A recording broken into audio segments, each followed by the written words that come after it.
Welcome to Bull TV, where we're bullish on Collierville and the Mid-South. I'm your host, David Pickler. Bull TV is a monthly show that empowers, educates, and entertains while highlighting the people who inspire and deliver solutions for a stronger community.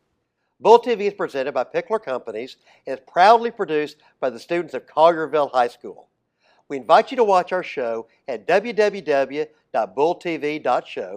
thebullnetwork.com, and CHS TV 19. New episodes air on the second Sunday of every month at 3 p.m. Central Time. On today's show, I sit down with Dr. Russell Dyer, Superintendent of Collierville Schools, to reflect on his first year leading one of Tennessee's top districts and his vision for the future. Join us as we discuss the strategies driving student success and what continues to make Collierville schools exceptional.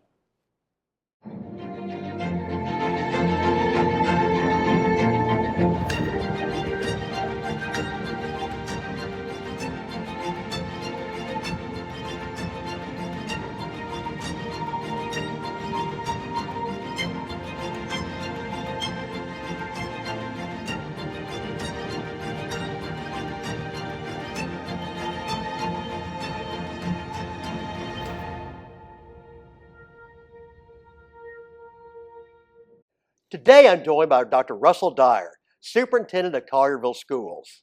Dr. Dyer returned to Collierville in March 2024 after serving for 8 years as the Director of Cleveland City Schools in Cleveland, Tennessee. A dedicated educator and leader, he previously held various roles within Collierville Schools and Shelby County Schools. A graduate of Lambeth University, Freed-Hardeman University, and Trevecca Nazarene University, Dr. Dyer has established himself as a respected figure in educational leadership. He currently serves as the president of the Association of Independent and Municipal Schools and remains actively involved in the Tennessee Organization of School Superintendents and the American Association of School Administrators. His dedication to advancing education has earned him several prestigious honors, including the 2023 Community First in Education Award from Cleveland State Community College, Southeast Tennessee Superintendent of the Year in 2019, and recognition as a 2020 Superintendent to Watch by the National School Public Relations Association. As he enters his second year as superintendent at Collierville Schools, his focus remains on elevating academic standards, supporting student success, and cultivating a thriving school community. Dr. Dyer, thank you for joining us on Bull TV. Thank you. It's a pleasure to be here today. Good to sit with you, and always good to see you, and glad to share some things with you today. Well, we're glad to have you. This has been a tradition now. Right. That we've had each of our school superintendents on, and we're so thrilled to have you join us. So let's get started as we always do by getting to know you. And we've always asked everyone the same question to start things off, and that is in 3 words. Who is Russell Dyer? Gosh, I think when I think about 3 words that describe me, I would go with adventurer. I love adventure. I love trying out new things. I think being a school superintendent is a perfect thing for that as far as adventure goes. I'm someone who is not afraid of going out and trying new things. So, being a risk taker is part of the job and part of my personality as well. You have to be willing and ready to take on a new adventure, but also be a risk taker with that and understand with that sometimes you're going to find great things that happen. Also, sometimes you have to go back and punt and start over again a little bit. And I think a third word that I would go with is someone who's brave.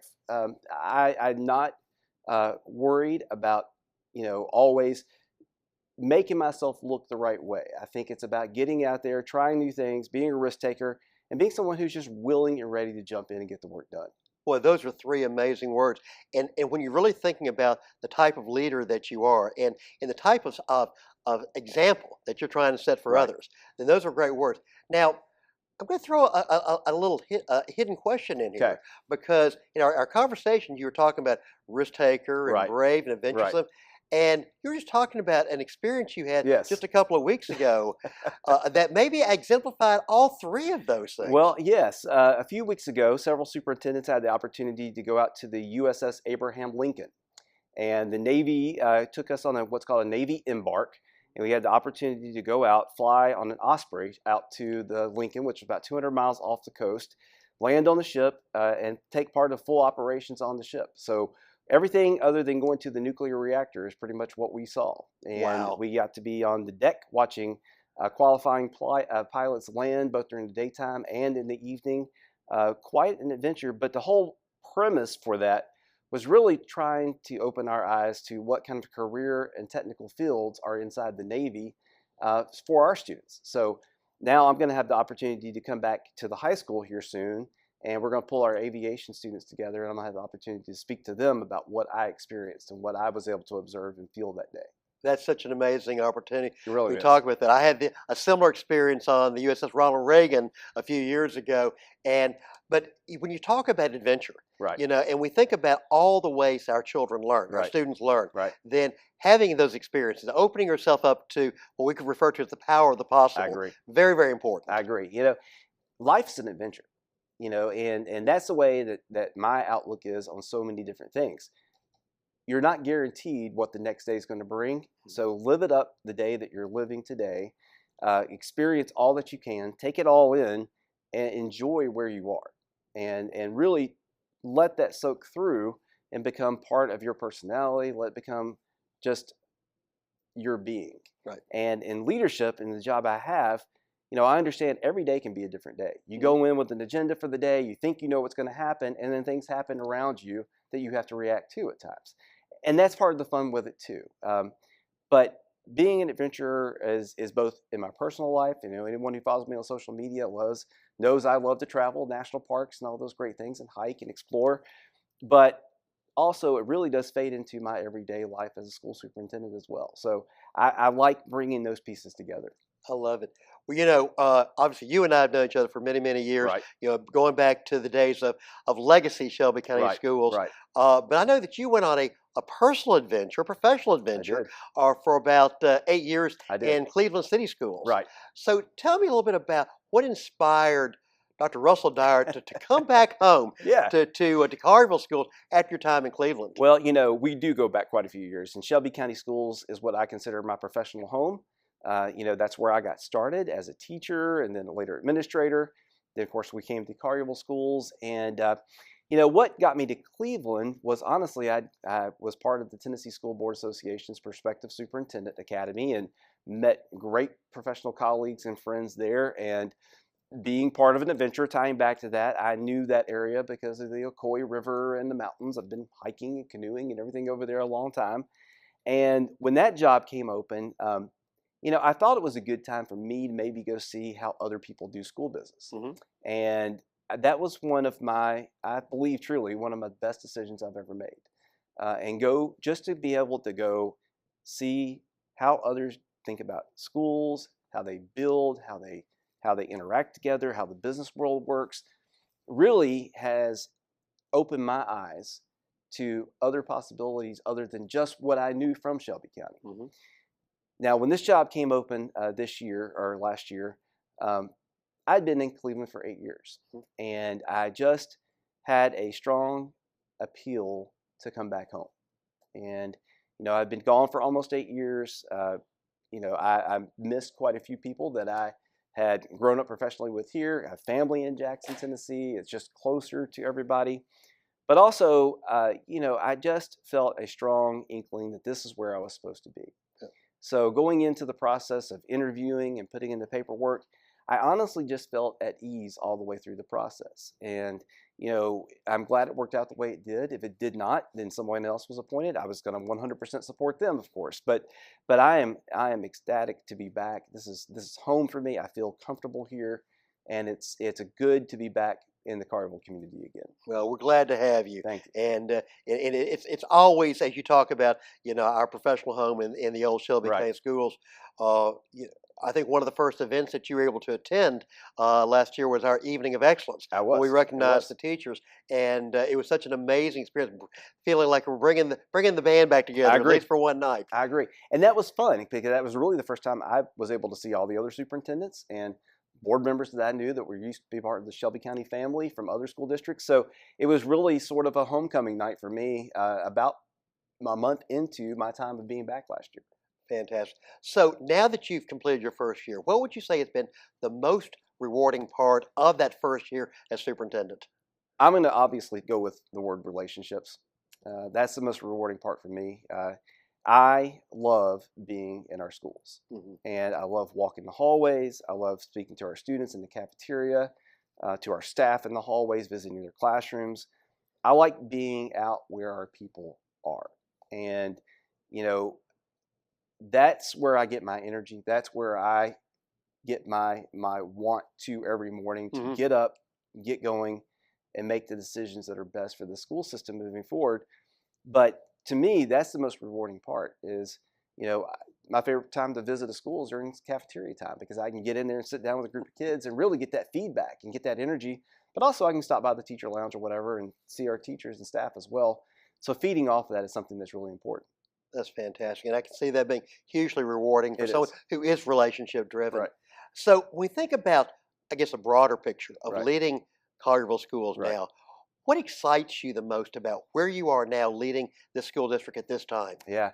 So this is our, 12th year. We have a great school board. I can't say enough about our school board. We had a great meeting last night where we approved new items down the pike for new land for possibly a new school and other things.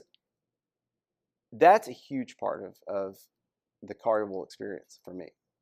Having a school board that you get along with, Mhm. that they know what their role is in supporting and and really advocating for Collierville, trying to make sure that we're all on the same page. That's important. But when I look at the bigger picture too, we have superb principals, we have great staff, we have great leaders in the school system. We have people that are passionate about making sure that students are being educated at an extremely high level, Mhm. both in the classroom, in the band rooms, in our choir rooms, out in the athletic fields. People understand we're in the business of helping students find success. Mhm. And that's what one of the things that really fuels me and helps me when I'm thinking about things like strategic planning or budgeting or other items. You can have a lot of different voices in your head from a lot of different places. But in the end, my bottom line is what is best for our student. That student that's in that classroom today, what can we do to benefit them the most? And that's the kind of thing that I try to keep in mind. We're so blessed. We have 6 outstanding districts out here in suburban Shelby County, Right. and for everything that I've seen and talking with so many of the superintendents, a common principle is having those good school boards, I agree. of understanding the boards that understand their That's responsibility, right. understand the role. That's right. And because there's obviously a very, very different role for a school board That's member right. than it is a That's superintendent. right. It is. And having board members who understand, who get it, Right. is hugely part. It is.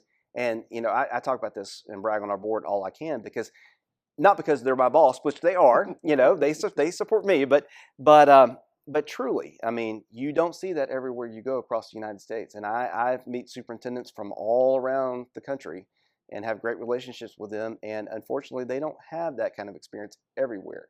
So sometimes we don't understand how fortunate we are in a community like Collierville to have the kind of volunteers really that are, pretty much volunteers doing those kind of roles and taking that on because it's of huge importance to have quality school board members that really are passionate about public education and want us to do well. Absolutely.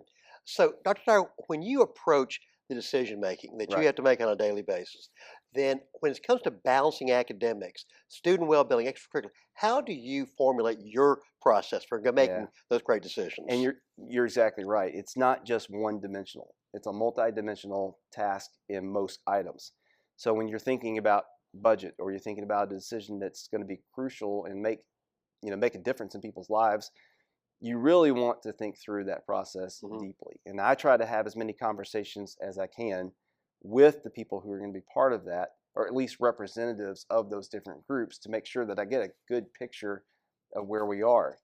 We've also been utilizing something last year I brought in called Thought Exchange. Thought Exchange is a very in-depth process, much more than just a typical survey. It's a way of gathering a lot of different voices together, and then we use an artificial intelligence program to disaggregate that, and I can break down very meaningful information in a very short amount of time to give me the kind of information that I need to go forth and make decisions, or bring, values to the board for them to make a decision. So trying to do both in person, talking to with small groups, focus groups, those kind of things, but also utilizing technology to try to gather as much other context as we can, because I want to get as many people involved in the process of the decision as possible. Right. If it's going to affect not just my life, but a lot of other lives, then I need to have as much knowledge going into that as I can. So it's important to do that and listen and be part of that.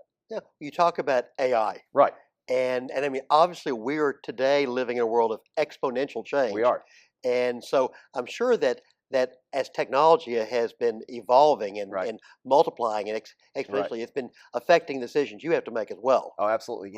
I've been fortunate this year. TOSS, the Tennessee Organization of School Superintendents, asked me to lead a group of superintendents through AI group this year. So I've been leading about 27 superintendents through how we as superintendents can use AI to make our jobs more efficient, more effective, and so forth. And it's been so much fun to do that. And I've had the opportunity to meet some really high hitters in the AI world as we've gone through this process. AI can be good for so many different things. It can also be bad. We all know that. Sure. There can be cheating and other things. The way I look at it from a school perspective, the lives of teachers and administrators is never going to get less simplified because of the General Assembly taking laws off our plate. We're always going to have federal rules and regulations. We're always going to have state laws and regulations. I don't see that getting simpler. So for teachers, for example, if we want teachers to spend more time with students, how can we use AI to take certain things off their plate to make that system faster for maybe writing a lesson plan or writing out standards, or things that we can make their life a little simpler so they can spend more time with students in small groups? How can I use AI to make my life simpler, faster, more efficient, so I can spend more time in schools or in the community? So that's the kind of angle I'm trying to use. And now for example, next Monday, I'm leading a session for our principals and staff. I try to use certain AI tools to model that for them, to show them how I create this, that, or the other. And what used to take an hour, 2 hours, 3 hours, I can do in relative few seconds now. Right. So trying to be a model for that, trying to interact with that. We are also taking that to the student body, of course. We're wanting to show them how to use AI in an ethical way, and we're really doing some neat things in that area. So I feel like we're probably a little ahead of the game in that compared to other school systems, but we still have a lot of catching up to do. Wow. As you were describing all the things you're implementing with AI right now, I was hearkening back to about 25 years ago when I was on the Shelby County Board, and we were having conversations about banning beepers Yes. and cell phones. Oh, yeah, absolutely. And the whole conversation All we're right. having that it's as they say, there's a lot of change out A there. lot of change and happening quickly. So, Well, talking about change and Yeah. and also about trying to really bring the very best to your school Right. system. You recently introduced a program, the Capturing Hearts program. Tell us a little bit more about this, if Yeah. you So would. Capturing Kids' Hearts is an initiative we actually started in Cleveland City Schools. We were the first school system in Tennessee to bring that in. Flip Flippin is the owner and CEO. He's out of College Station, Texas. He owns a much larger organization. Capturing Kids' Hearts is just one piece of that. Okay. But through Capturing Kids' Hearts, what we're trying to do is build trust relationships between students to student, but also teachers and faculty to each other, but also with our students. So really, when you look at it, it's a culture builder. Okay. And that's the way I take that. When I came to Collierville, I really had no intention to bring Capturing Kids' Heart in as quickly as we did. Right. The story behind that is basically we had some federal ESSER dollars that were going to go away that we had to utilize toward a program. We couldn't use it for salaries or bonuses. It was very specific how we could use that. So one of the things that I quickly picked up when I got here, going through our thought exchange programs and other things I talked about earlier, was Collierville was needing a little bit of a culture boost. We've been around now for more than a decade, and a lot of people were been really tired because it takes a lot of work to get a new school system up and running, and it was time to give a little shot in the arm of energy into the system again. And we brought the principals together. I brought representatives in from Capturing Kids' Hearts, and the principals 100% bought into what this was about. Okay. And Beginning this year, we've took all of our teachers and staff, went through training sessions. It's a lot of work. We're in year one. It's really going to be a multi-year implementation, but it's made up of a lot of different parts and pieces that together, when it comes together, the culminating experience is that we come to understand how to interact with people better. Okay. And for me, I call those employability skills, because future employers are going to want students or future employees who know how to talk to each other respectfully, who know how to work with each other, who know how to solve problems together, who can call each other out and hold each other accountable in a proper way when that time comes to do that. So those are the kind of things that we're trying to teach through this program. Always for a school system, academics, that's going to be our first and foremost. Math, science, social studies, and so forth. We're going to make sure we get that nailed down. But if we can add a little bit of extra on top of that, not a social emotional learning, that's not what this is. This is about building culture, building employability skills, building up a student where they're ready to take on that next task. Well, you're so right. One of the things that Collierville has been leading in for quite some time has been the whole area of workforce development. Right. And when we first put together our coalition of businesses, Right. we actually brought them in for a listening session and said, what are the things that you're looking for Sure. from future employees? And the number one thing they kept talking about was what they refer to as soft skills. Right. But it's really those employability skills. Right. Yes, you certainly have to understand the academics Right. and have those baseline skills, but the ability to show up on time, That's right. to communicate properly, That's right. to show accountability, respect, whatever. Huge, huge benefit. Well, it is. And in fact, this coming Friday, I have a call with Flippin because he has picked up on how well we're implementing it here in Collierville. We're only in really year one of this, like I said, but the feedback that he's getting from his folks have shown that we're doing an outstanding job in year one, and he wanted to call and just talk to me about what we're doing here. So that's nice to be recognized, not for me, but for what the school system and what's happening here is making it on the national scene. Well, there's no question. Collierville has been seen for quite some time as a leader I in agree. this whole area of innovation, especially in the area of workforce Right. development. And so let's talk a little bit about the details of Okay. capturing kids' hearts. Okay.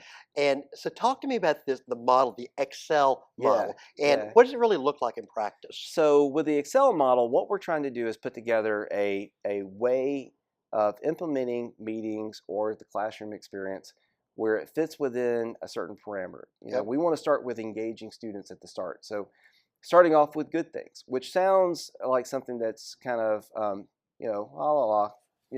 good things. There's more to it though, because we want to start the experience of a classroom or a meeting. Like when I start my meetings, I always start with good things, sharing some great things that are happening either in your professional life or personal life. And it's up to the students what they share. It's up to the staff what they might share, or they might not share anything at all. And there's various ways we can do that. So we try to start with that. Then we go into exploring. So we're going to be looking at what is the agenda for the day? What does it look like? How do we go through this? C is going to be getting into communications. What are we going to be talking about? How do we go through that? And you can just keep going all the way through L, which is launch. Mm-hmm. And that's how we end it. We end it with a positive launch based around the topic that we're talking about. So Excel is really just a model for how you can gather your thoughts. And students or staff can take that again if they are using that in their classroom, if I'm using it in a professional meeting, Mm-hmm. or they can take it outside of schools and use it, in their church life or whatever else they may do outside of school as well, because it's meant to go anywhere you want. Right. One of the most surprising things for me when I first started Capturing Kids' Hearts programs is how many, especially staff, tell me they're using what they're learning with their families, not just in schools, but also in their homes. Good. And that's pretty rewarding too. So That's cool. So you've talked a little bit about some of these things, right, but what impact have you seen so far? I know you say you're in year one, right. but what's the impact you've seen so Yeah. far from capturing kids' hearts? I'll give you just an example. We were at Schilling Farms Elementary School the other day. I've been taking our cabinet and we go on tour together. So Mhm. we're visiting all the schools, visiting classrooms and such. And inside of a classroom, all of our classrooms were challenged to come up with social norms. Mhm. And the social norms, there's a format for how you do that. But basically, the students take ownership of helping in the classroom to create shared rules and regulations that we agree to live by for the year. And in elementary settings, it will look way different than it does in the high school Right. setting. But when you go into, we went to the elementary school, walked into the classroom, the student they have an ambassador in the classroom that they have self-identified, and the ambassador will get up and greet the visitors coming in, and then take them to the social norms and walk us through what are their expectations of us visiting their classroom, and then have us sign those if we agree. Okay. So that's students taking ownership of their learning while the teacher is still there as facilitator, but that's the kind of interactions that we're seeing now. And that's growing. That's not just at Schilling Farms Elementary. That's in most of the schools where I go. Again, elementary is going to be probably a little bit bigger than that than middle school and high school. Sure. Middle school and high school they get a little too cool for some of those things. So we have to think about some other ways we're going to be implementing that and changing that up a little bit for the high school especially. But those are the kind of things that we see in some ways. I love it. Well, that's a fantastic program, but I know that there's so much more going on. Right. And I know that one of the most significant things that you're working on is your strategic plan, Exactly. CS 2030. Right. Talk to me a little bit about the plan and how it was developed. Okay, so this is something I'm pretty passionate about and something we're right in the middle of right now. We started working on the Collierville Schools 2030 plan, CS 2030, back in December. Okay. And, quite frankly, a strategic plan, if you think back to Shelby County days, can easily take a year or year and a half to do on a normal basis.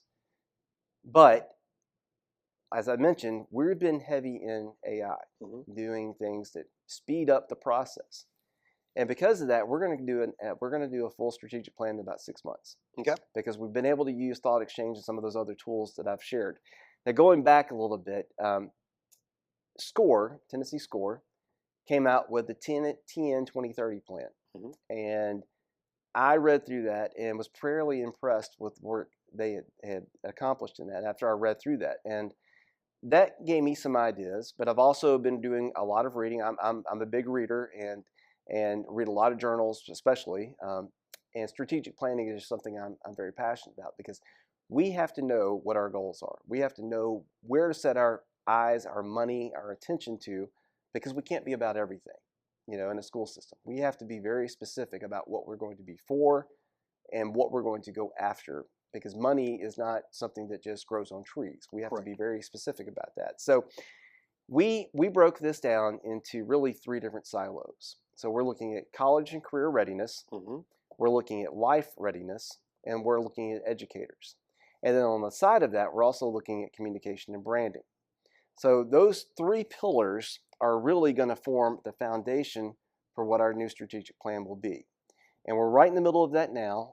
We have, for example, 45 different people in the college and career team working on that. When I say team, parents, students, teachers, principals, staff from central office. I have a school board member assigned to each of those different committees. A lot of stakeholders. Because again, we want real people involved. And on top of that, we're using Thought Exchange to really go out and gather even more. So we're trying to be very mindful of getting the feedback, because we want this to be a community plan, not just a group of people around a table plan. So that's kind of where we are at this stage. The idea is to bring this to the school board in June for their approval, because the school board must approve this plan, and then put it into play coming in July. Fantastic. So a lot of work to be done. Now, you talked about the pillars, college and career ready, life ready, educators. It may seem obvious, but why were those the major pillars? Yeah, when we think about it, those 3 pillars really make up what a school system is all about. Right. So when you think about college and career readiness, the idea behind that is, what do we need to think through in college and career readiness to prepare students for futures where they can be economically independent? Okay. That's the kind of terminology we're using, economically independent, because we want them to be able to find whatever career they want, whether they go into military, whether they go into HVAC, whether they go into being an engineer or a teacher or whatever the case may be. We want them to be able to go out, live on their own, be able to understand credit, to be able to understand how to get a loan, all those pieces. We want them to have a full experience of life, but start here with academic training that goes through that. So we're going to be concentrating heavily on English and math, and also what are those career and trades that are out there, and make sure that we're offering a great experience. We're still building this out, so I can't tell you really specifically what we're going to do just yet, because we're still in the process of this. But that's one area. Life readiness, we're looking heavily into what kind of things can we do to make sure they have the employability skills, really the things I've talked about with capturing kids' hearts. The employability skills are soft skills. What are we doing in that realm? What are we doing in the realm of technology, especially around AI, since AI is not going away. It's only going to get faster and bigger. What are we doing to train students so they're ready for that? And all the different obstacles, again, so they can be economically independent. When they get older, they have the college and career background for that. Now we want them to have the life readiness skills. Correct. And then the educator realm, we're really looking at how we can recruit, retain, and really find the best of the best to be part of the Collierville Schools experience from a teacher perspective, from a principal perspective. When I say the word educator, I mean everyone who works for the school system, because everyone to me is an educator. Our teachers are educators, our cafeteria workers are educators, because we're around students all the time. And Sure. we need to be of that mindset, I believe. Well, I'm so glad to see this focus on college and career readiness, Right. because as you well know, that as the world is changing, I think they said now that 69% of the most in-demand jobs that Right. will be created Right. will not require that traditional four-year That's diploma, right. but it will require some additional That's certification. right. I think sometimes people get the messaging that we say that, and when we see about the 25 or 30 Hmm. programs we have in Collierville that can provide vocational That's training, right. that somehow we're seeing the message that we're not still all about college. No, But the reality is that we have to look in a much broader that's exactly. fashion, that we're looking for the opportunities for That's our right. children. That's exactly. I agree 100%, because we have students at this school right now that are taking some of the hardest classes in English and math, but are also taking career and technical courses. They're getting a little bit of both, which is great, and that's what they should be doing. That way, you get a really great vision for what you want to do in life, Mhm. because you can put those two together and have a great career, Sure. or you could choose not to. Really, it's up to you as an individual. But we're here to open your eyes. The school system is here to provide our students with opportunities, and that's the word I think I would use, opportunities to really see what the world has, Hmm. because we offer so many things right underneath this roof Hmm. that would shock most people. This is a high school of 3,000 students almost, and because of that, we have the opportunity to offer things that most high schools just cannot offer. So from the economy of scale that we have great opportunities for students to come in, check it out, see if they like this kind of activity or not, but it may open their eyes to a future job. Well, and I really believe that Collierville Schools has been really leading the entire conversation about redefining what a high school experience looks Right. like. I agree. And it's just like you talked about with your experience with the Navy. Yes. The military Right. as an option. Whether it be vocation, That's right. whether it be whatever. It's just making sure that kids understand Yeah. that they have unlimited options, That's right. and hopefully their experience at Collierville is going to feed that Right. that curiosity, Yes. and give them the opportunity to really set a phenomenal foundation for wherever they want to go. I agree. I agree 100%. And so I really want to talk a little further about this whole idea of life readiness Yes. too, Yeah. because I know one of the conversations that I've been passionate about for many years is the whole area of financial literacy. Right. But we live in a world of such change and challenge Right. about that we want to make sure that our kids are prepared right. academically, but also for some of the other challenges that they face in Mhm. life. I agree. Yesterday, we had an update meeting on the Life Readiness Group, and that is a part of this. Built into our package that we're going to be running with will be information about how we can teach students about credit, how we can teach them about basic finance, how we can teach them about stock market. So we want to go beyond just the personal finance class Hmm. that they have in school. We do have an in-person personal finance class. We also have a virtual option for that many students take. But we want to make sure, again, that they get that full, well-rounded experience and understand. A lot of our parents will be educating them about that at home, but some may not understand that at home either. So we want to help from a school perspective, again, to make sure when students leave us as seniors, that they have at least a foundation for understanding what good credit means for them for the rest of their lives, and how that can affect their mortgage rate and their income and all those different pieces, because we do want them to be successful, and that's part of the experience as well, we think. Without question. And that third pillar, when you talk about teachers, Right. about investing in teachers, Right. I know one of the things that we've been having a conversation with at the state level is the whole issue of credentialing. Right. And if we look at some of these different and more unique academic offerings That's and right. vocational offerings, about how we can find the right kind of people that I can agree. teach us, but also how we can continue to ensure that every child has that amazing teacher. I agree. You Because know, teachers make such a difference. they do. The teacher is really one of the most important pieces for me. You know, the teacher and the principals. We have to have the right principals in place in our schools because they drive the instruction. That's the number one indicator of success of that school is that principal. But the principal hires those teachers. And, you know, we're fortunate. We have, we were at the board meeting last night. We, you know, recognized our teachers of the year, our principal of the year, and so forth. And just hearing their stories, and those stories could be multiplied. I mean, that their stories represented so many other teachers and employees of this district. We are so fortunate. And, you know, I'm on the bird walk here for a minute. One of the neatest things coming back and going around and visiting schools are how many people will stop me and say, you may not remember me, but you hired me when you were working human resources for Old Shelby County School.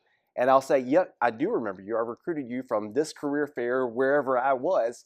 And that's been really neat to see they're still here and they're still passionate about what they're doing.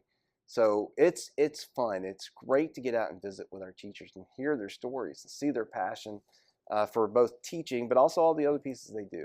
They do a great job. All right, this is going to be a really hard question. Okay. Because I'm only going to give you 30 minutes to answer it. All right, good. No, but, so what do you think sets Collierville Schools apart from the rest? You know, that's a great question. Collierville is a very unique place in a lot of ways, the town itself. You know, we are very proud of who we are and where we live and our community. We take pride in the way this community looks. And, you know, you could go through all of that because it feeds right into the school system as well. So when we think about the old motto of one town, one school, everyone a dragon, that's truly the way I look at this. And when I think about what sets us apart, I am passionate personally. I want every little child that's in our elementary school to grow up to be a dragon. Yep. And I want to instill that in them from the time they get here until the time they graduate high school. Now, I believe in choice. People have choices about whether they do homeschool or whatever else the case may be, but I want to make sure that every student feels like this is their home and this is where they belong, this is where they need to be. And for me, that's one of the things that sets that apart from other school systems because it's not just me that believes that. I can see that in our principals. I can see that in our board members, our educators. Folks are glad to be in Collierville. Folks are proud to be an employee of Collierville Schools. People are proud to be from the town of Collierville and live here and play here and work here. And that carries over to the experience that we're able to offer our students. And for me, that's something really special. Well, I think it is special. And speaking personally as someone whose daughter lives in Collierville and is about to give birth to twins. Yes. You got a couple little dragons on the way good. there. We'll take them. Plenty of room. Plenty of room there. So, and I don't think there's any question. The Collierville Schools is, to me, one of, if not the best school system in the state of Tennessee. Right. But when you're the best, Yeah. how do you continue to push forward, to continue to innovate, to continue to improve, to continue to sharpen that saw? Yeah, no, exactly. You can't rest on your laurels. You can't rest on we're the best, we're Collierville, or anything like that, because that's how you start to fall apart, in my opinion. That's why we have to continue to stay, like you said, sharpen the saw, look at our strategic plan. You know, when you look at our achievement numbers just in TCAP, they're off the chain. I mean, they're fantastic. But we have to go underneath that and look and make sure all of our subgroups are also hitting those levels. We have to look at attendance. We have to look at all those other pieces and say, how can we tweak this to make it even better for every child in our school system? And that's the kind of thing we're going to be turning over now as we go through this strategic plan review. We're looking at every detail, trying to figure out what can we do to tweak this to make it even better. Because if even one child is not hitting those levels, we aren't making this kind of success we can as a school system as a whole. So to me, that's what I'm passionate about, is making sure that every child has a place, every child is excelling and exceeding what they're expected to do. And that's what we've got to do to continue to improve. That's so important. And I know that your primary job is to lead Collierville Schools. Right.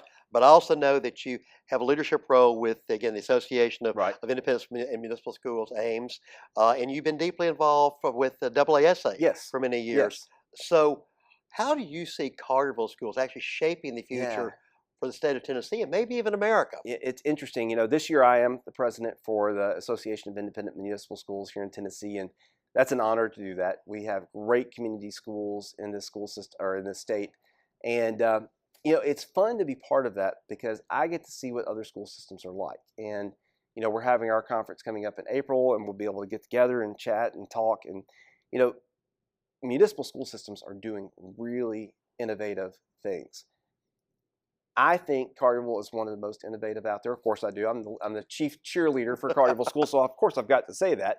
But when I look and I see the investments that have been made here from this high school, our middle schools, elementary, we're doing a phenomenal job, and we have much to be proud of. And I love comparing and contrasting with folks about what I see when I go different places. I'm also, like you mentioned, on the governing board for the National Association, and just having the opportunity to go visit those kind of school systems, go visit some high caliber school systems in other states and borrow, steal, and think about what they're doing and share what we're doing as well. So, in the field of education, we like to steal a lot of times. We'll borrow things here or tweak things there, and they do the same thing here. One of the things I'm most proud of are those relationships that I've built through those, because people come and visit us. We have school systems that love to come visit Collierville. I'll take them on tour. Recently, I had the president of the Bradley Cleveland Public Education Foundation come and take a tour of our facilities because she wanted to see what all I've been talking about and bragging about to folks I know back in Cleveland. So that was neat to do that. But sharing those experiences and seeing the synergy and collaboration that comes into that really makes us all better. That's fantastic. Well, you talk about your role with AASA and how you love to find those best practices and steal them. Well, I had the great opportunity about 10 years ago spending a week with Dr. Dan Dominic. Oh, yeah. Yeah. And sure. The I guess now retired head of Retired. AASA, and we went on a trip to Russia actually, and looking at the school systems in Russia. Nice. And Dan created such an amazing environment for educators to come together to learn from each other, to steal from each other. Exactly. And so, but that's fantastic. Yeah, no, I agree. The national organization, he's retired now, but we have Dave Schuler is now in charge, and Dave has taken up that mantle and done a great job in that. I had the opportunity not to go to Russia, but last year I went to Guatemala before I moved here, and we built a bottle school as AASA and some other school districts came together and did a trip down there to build a school in Guatemala called a bottle school. It's fascinating. It's a STEM project, but it's still standing, so we're in good shape. But having an opportunity to get to really know that group of superintendents, spending a week with them in Guatemala, building that school was fascinating, and that we still stay in touch. So it's educators great. are just great people to be around. They're fun. They're fun. All right, now we're going to go a little more controversial. Okay. We have a new president. We do. And we've recently had an executive order that talks about the potential elimination of the United States Department of Education, and the whole idea of shifting responsibilities, possibly back to, but certainly to the states. So, what kind of impact do you see this happening on Collierville schools in terms of funding, educational standards, the whole idea of moving from the U.S. Department maybe back to Tennessee? Yeah. Well, this is purely a crystal ball that I'm going to be answering from here and total hypothesis. But if the United States Department of Education were to go away, I don't know really the effect it would have for us locally. U.S. DOE has nothing to do with curriculum. They don't approve state standards. All that's through the state of Tennessee already. For us, U.S. DOE is more of a money pass-through for federal funds. So, federal funds we get for special education, federal funds that we get for professional development, funds for Title I schools, for dealing with students who come from economically disadvantaged backgrounds. That's what we mainly deal with that funnels through U.S. DOE. So from my understanding, just from what I've been reading, those monies would still be available from the federal government. It just may come from Health and Human Services or different organizations if U.S. DOE goes away. And then there would be, from what I understand, block grants, blocks of large money that comes to the state, and then the state of Tennessee would then have to distribute that under their premises. So that's kind of what I understand as of now. So from my perspective, what I've seen so far would not scare me to a great extent, because federal laws that are still in place for special education will remain in place unless the federal law is changed. So for those that have students in special education, I've heard, just from reading, that there are some advocates in that area especially that are concerned that that might be in jeopardy. My understanding is that would not be in jeopardy.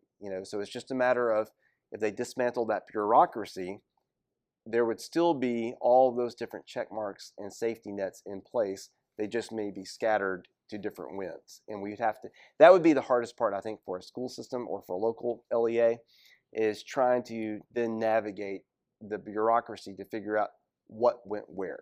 Correct. And that would be the most, I think, challenging part for us for a while. Yeah, and of course, I know, going back, 20 years or so, we've always had a challenge from the federal government, Right. the fact that they would provide all of these unfunded mandates or underfunded mandates. And so it'll be interesting to see how that all plays out. will. But And much to come. Much to come. It's an ever evolving drama that we're going to see, and that's okay. I mean, we're used to, in education, we're somewhat used to that. We're used to things changing on a whim sometimes, and we navigate through that. We work through it, and we're going to persevere, and we're going to make it, no matter what happens. Because isn't it true that everyone, once they become elected office, they immediately become an expert in education? That seems to be the way it works. So. Well, you've talked about your strategic plan. You've talked about the capturing kids' hearts. What would you say, now that you've completed your first year, would be your biggest priorities as you go into year two? It did not hit me until last night. This is a 1-year mark.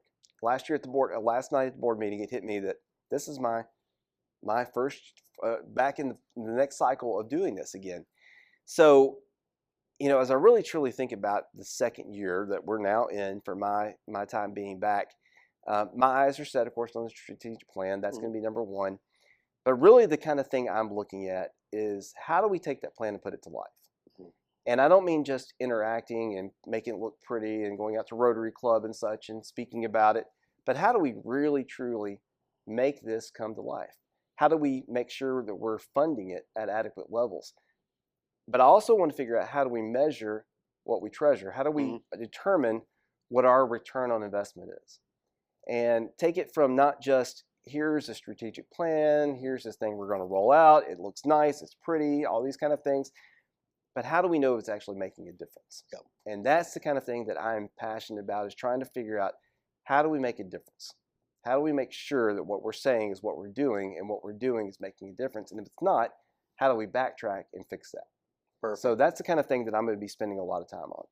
Well, now you're using some of my terms. You're talking about return on investment. Yeah. So let's talk about the ultimate investors, Okay. and that being the parents and the community. Yeah. So what can the parents and community do to really support the vision that you have for the district? Yeah, that's a great question. We, of course, would not have students if there weren't parents and community members to put those students in our classrooms. So I very much look at our students and our parents as our customers, and we have to treat them as such.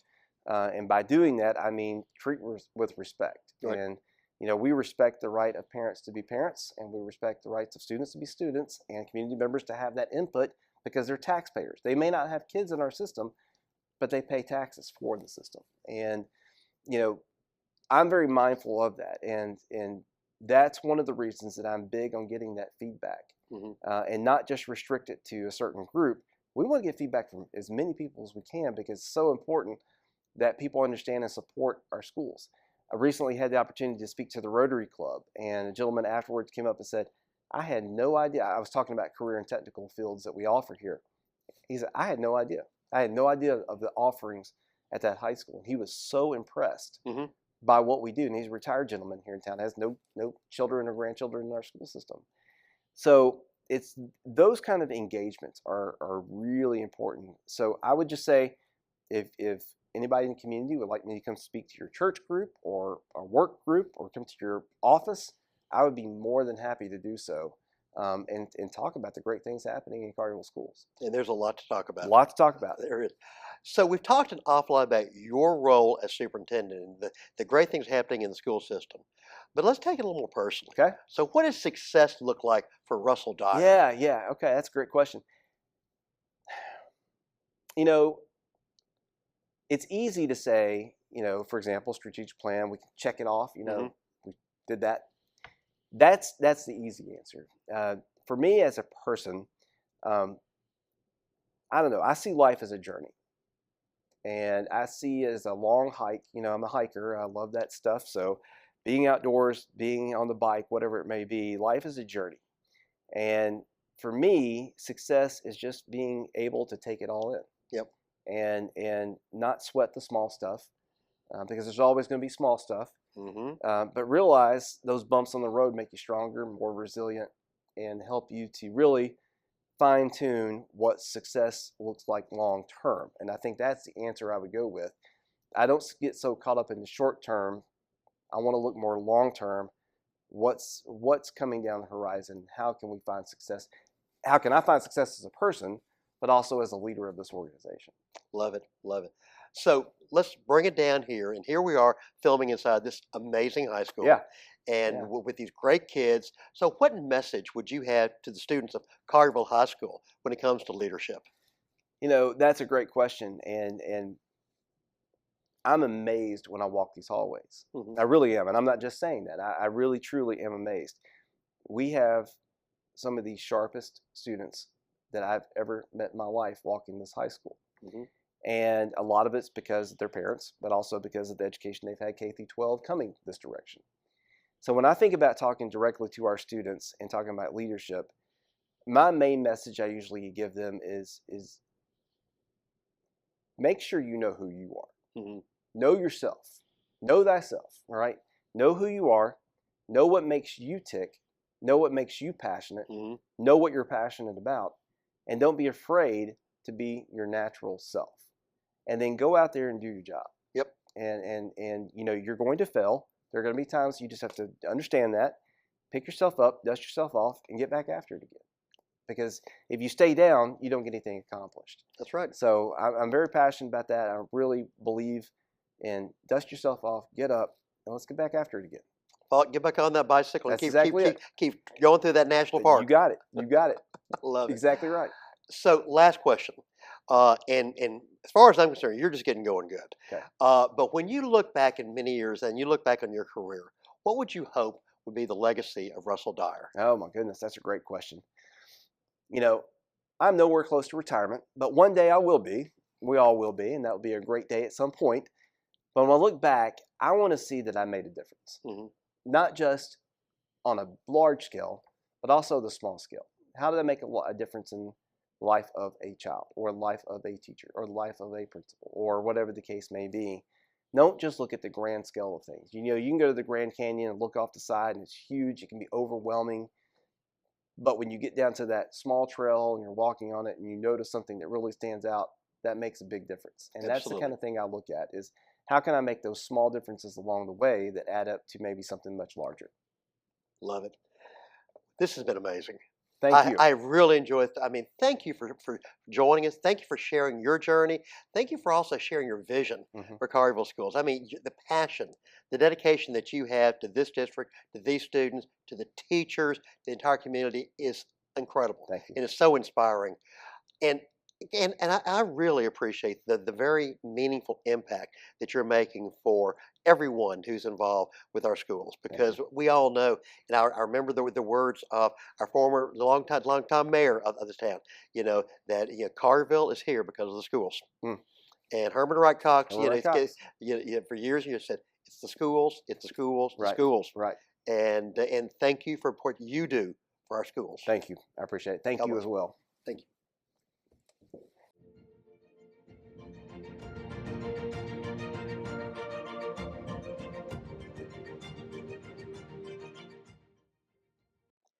An investment in knowledge pays the best interest. Benjamin Franklin. As many of you know by now, I am deeply passionate about education.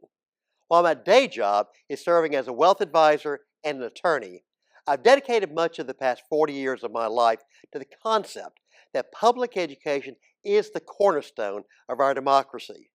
In the words of former U.S. Supreme Court Justice Felix Frankfurter, public education is at once the symbol of our democracy and the most pervasive means of preserving our common destiny. The Greek philosopher and historian Plutarch described the importance of education so eloquently when he said, "The mind is not a vessel to be filled, but a fire to be kindled." Education is far more than a civil right. It's a national security imperative. The future of our nation will be largely determined by our ability to light those fires of curiosity and feed the unquenchable thirst for knowledge. We must prepare the 50 million children of America's public schools for engaged citizenship and global competitiveness. John Dewey, the American philosopher and psychologist, may have said it best when he said, "Education is not preparation for life. Education is life itself." For our nearly 250-year-old experiment in representative democracy to continue to thrive, we must have an educated citizenry. Democracy and representative government require an informed and engaged population. Education is far more than college and career preparation. It's where we transition from learning to read to reading to learn. It's where we develop the love of learning and understand the need to be lifelong learners. It's where we develop social skills and uncover our leadership capabilities. Former U.S. President John Fitzgerald Kennedy understood all of this and more when he said, "The goal of education is the advancement of knowledge and the dissemination of truth." The town of Collierville has been blessed with a legacy of great leaders, from John Atkin to Gary Lilly to Russell Dyer.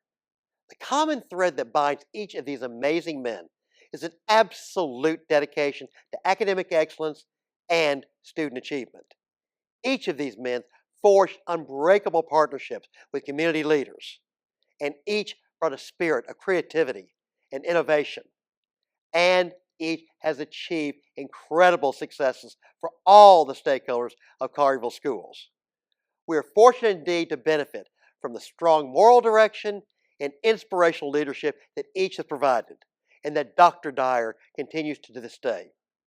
Dr. Russell Dyer kindles the fire in the hearts and minds of our students on a daily basis.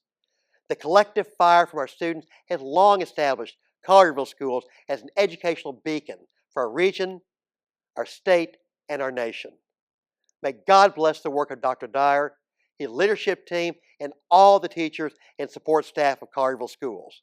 You make us all proud. And that is my 2 cents. Until next time, I'm your host, David Pickler. Thank you for watching Bull TV, where together we deliver solutions for a stronger community.